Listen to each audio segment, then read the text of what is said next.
अस्सलाम वालेकुम everyone, welcome to my channel. उम्मीद करती हूँ आप सब खैरियत से होंगे। मैंने सोचा आप लोगों को ईद से पहले क्यों ना एक और बहुत ही झटपट सी रेसिपी बनाना सिखा दूँ। ये रेसिपी है गार्लिक नान की। आप इसको सिंपल नान भी कह सकते हैं। इसमें कोई ज़्यादा रॉकेट साइंस नहीं है। आप इसको घर पे बग़ैर ओवन और बग़ैर किसी झंझट के बहुत आसानी के साथ जल्दी से तैयार कर सकते हैं। तो चलते हैं रेसिपी की तरफ। सबसे पहले इसके लिए चाहिए होगा मैदा। 2 कप भर के मैदे के लिए इसके साथ ही इसमें शामिल करेंगे हाफ़ टी स्पून या फिर 2.5 ml बेकिंग सोडा, जो मीठा सोडा होता है, और 2.5 ml जाएगा इसमें बेकिंग पाउडर। इनके अलावा 2 से 3 टेबलस्पून इसमें घी के शामिल करेंगे। घी को थोड़ा सा गर्म कर लें और इसके अलावा 1 टेबलस्पून इसमें चीनी शामिल करेंगे और 1 टीस्पून इसमें शामिल करेंगे नमक। इनके अलावा 2 से 3 लहसुन के जवे कूट के इसमें शामिल कर दें।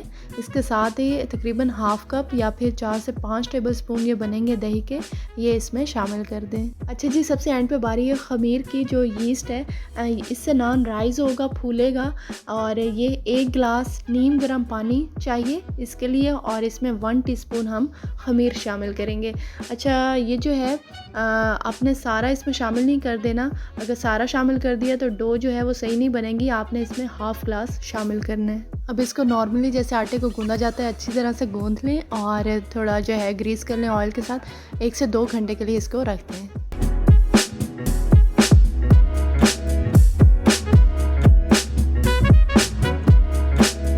एक से 2 घंटे गुजरने के बाद इसके पेड़े बना लें और रोटी की तरह बेल लें।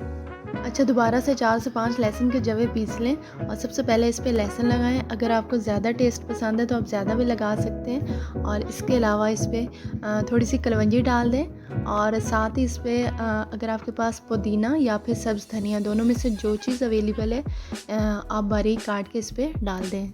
अच्छा, अगर आप लोगों के पास तिल अवेलेबल हैं तो आप लोग तिल भी डाल सकते हैं इस पर।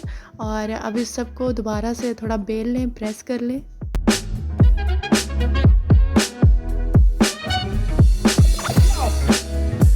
इसको अच्छे से बेलने के बाद अब आप लोगों ने क्या करना है कि इसको उठाना है और जो इसकी नीचे वाली साइड है इसको ऊपर करके इस सारे पे बहुत अच्छे से सिंपल पानी आपने लगा देना है। चलें जी, अब इसको पकाना स्टार्ट करते हैं। बिस्मिल्लाहिर्रहमानिर्रहीम। सबसे पहले तवे को आपने बिल्कुल हल्का सा गर्म कर लेना है, ज़्यादा गर्म नहीं करना, क्योंकि अगर ये बिल्कुल ज़्यादा गर्म हुआ तो जैसे आप इस पर नान डालेंगे तो ये फ़ौरन नीचे से जल जाएगा। तो इसलिए आपने बिल्कुल हल्का हल्का से इसको गर्म कर लेना है पहले तवे को। और इसके बाद जैसे नॉर्मली हम रोटी डालते हैं इसी तरह आपने इसको ऊपर डालना है और आंच आपने नॉर्मली रखनी है। और जैसे ही इसके बबल्स बनना स्टार्ट हो तो फ़ौरन आपने तवे को उल्टा कर देना है। ये देखें, इतनी आंच होनी चाहिए, इससे ज़्यादा फ्लेम नहीं होना चाहिए, ताकि जब नान पक के तैयार हो तो बड़ा ही खूबसूरत इसकी लुक हो, कहीं से भी ये कच्चा ना रह जाए। नान तैयार हो चुके हैं। अब मैं फ्लेम ऑफ करके आप लोगों को इसकी नीचे वाली साइड भी दिखा देती हूँ। तो ये देखें, माशाल्लाह नीचे से भी इसकी बड़ी ज़बरदस्त जो है ये एक लुक है, बिल्कुल सही पक के तैयार हो चुका है। मज़ीद बेहतर टेस्ट के लिए अब इस पर मक्खन लगा लें। और अच्छा, एक और बात कि आपने इसको नॉन स्टिक तवे पे बिल्कुल भी नहीं बनाना। ये देखें व्यूवर्स, माशाल्लाह इंतहाई लजीज़ गार्लिक नान तैयार है। आप लोग इस ईद पर इसको बारबेक्यू या फिर मटन करी वगैरह के साथ बना के गर्मा गर्म सर्व करें। इंशाल्लाह सबको बहुत पसंद आएगा।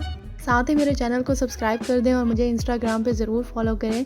इसके अलावा आप लोगों को मेरी तरफ से बहुत ज़्यादा ईद उल अज़हा की मुबारक हो।